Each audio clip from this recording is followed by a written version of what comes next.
sometimes as an IGL, when you're calling and you're calling out these phases of the rounds, and you just say, I want to hold for 20 seconds on default. I want to see if they're going to do anything, but I want to try to end A. Like just sometimes that one phrase, I want to try to end A, it keeps everyone's mind focused on the end goal, right? So they'll make better decisions throughout their individual defaulting because they understand this is the end goal.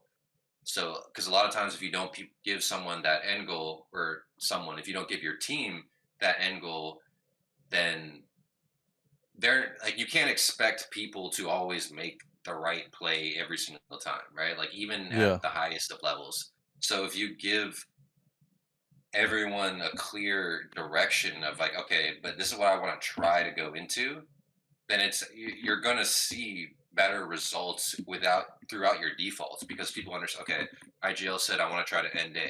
You know what I mean? So if I'm the A lurk on Anubis, right? Like maybe I throw like the A main control nades and I just flush that out for us. Give us that option late into the round.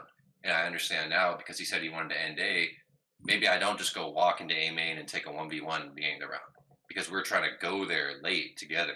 So I don't want to just die on A, and then now our end goal is not viable anymore because they just killed me in A main. They blocked A main. You know what I mean? Like they know everything that's happening now. Now I have to come up with something new. So yeah, I would definitely say as far as like for me, that checklist is how do they play economy, and then make an educated guess on what you guys want to do and where you want to end. That's a really good point. I've actually had that brought up to me like at least like it's interesting you bring that up. I had that mentioned to me like at least like 3 times because that was definitely a weak point of mine was calling end Mm-hmm. games because I'd have Yeah. like bro I have like fucking perfect like phase one calls where I'm like all right this is what we're Uh-huh. doing like this is the tendencies we're doing this and we'll probably like you know expect this and then like I wouldn't say like a finisher and like just saying that finisher really does make a difference like on Vertigo or something. You plan to finish A pretty early.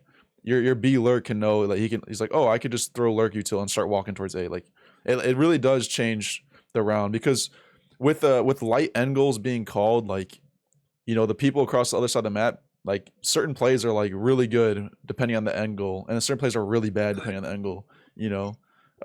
So yeah, having a light end goal, just some type of try to do this. It doesn't mean you have to stick to it, but try to do that is like that's a really really good rule to have for your No, calling. yeah, Would you say for that sure. Oh, sorry, were you gonna say something? No, I was just gonna say really quickly, like it's just also important to understand for everyone out there, like it is important to have that end goal to say it, but it doesn't mean you have to end it that way, Yeah, right? Like a lot of times you probably will, but like I was talking about earlier, like don't always just get locked into something. But yeah, it's super important to have that though for sure. yeah, you'll find your exceptions for when you can split off from an end goal.